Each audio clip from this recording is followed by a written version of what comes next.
Hi friends, I have scored exemption in CA Foundation 2 subject which is law and economics, and then I have scored exemption in taxation and C interlaw. And in order to score exemption, you need to study that subject consistently for over a period of 2 to 3 months, and you need to grab all the concepts. And how I did that, and I will tell you two simple steps to study all these kinds of hard subjects and score exemption. Like in CA Foundation, we have a law and the mathematics, and then in C enter we have audit and the taxation, which is a difficult subject to actually retain for a longer period of time. And for that I have done two simple thing जो कि मैं आपको बताता हूँ.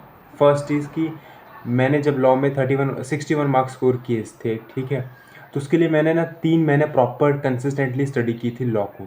और वो मैंने कैसे किया था, मैं डेली बेसिस पे स्टार्टिंग के फर्स्ट मंथ में 30 डेज मैंने डेली लॉ को 40 मिनट पढ़ता था, दैट्स इट. पहले के फर्स्ट मंथ में लॉ को डेली में 40 मिनट पढ़ता था, दैट्स इट. वैसे ही आप ये चीज़ आपके अपने स्पेसिफिक सब्जेक्ट में लगा सकते हैं जिसमें आपको स्कोर एग्जामिशन करना है, या तो वो बहुत ही हार्ड होता है, आपको डिफिकल्ट होता है आपको पढ़ने के लिए, जैसे कि ऑडिट हो सकता है, सी फाउंडेशन में तो मैथ्स हो सकता है, या तो लॉ हो सकता है, ठीक है, या तो कोई भी प्रैक्टिकल सब्जेक्ट कॉस्टिंग हो सकती है, या FM हो सकता है, ठीक है. 40 मिनट्स में आप टोटल इनकम के क्वेश्चन भी सॉल्व कर सकते हैं, तो 40 minutes is a perfect time.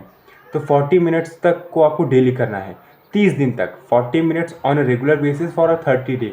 और बीच में आप ये चीज़ अगर कभी कर नहीं पाएंगे ना, तो आपको 1 दिन का ब्रेक लेना है, ठीक है. सिर्फ 1 दिन आप ये चीज़ नहीं करेंगे, 2 दिन का ब्रेक नहीं लेना है.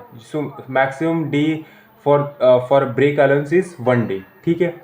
तो अगर आपको कोई भी सब्जेक्ट डिफ़िकल्ट लगता है या हार्ड लगता है, तो आप ये 2 स्टेप्स को फॉलो करिए. आई एम डैम श्योर ये चीज़ अगर आपने 1 महीने तक फॉलो कर ली, तो वो हैबिट बन जाएगी आपको उस सब्जेक्ट को पढ़ने के लिए, और eventually you will fall in love with that subject. Thank you so much for watching till the end.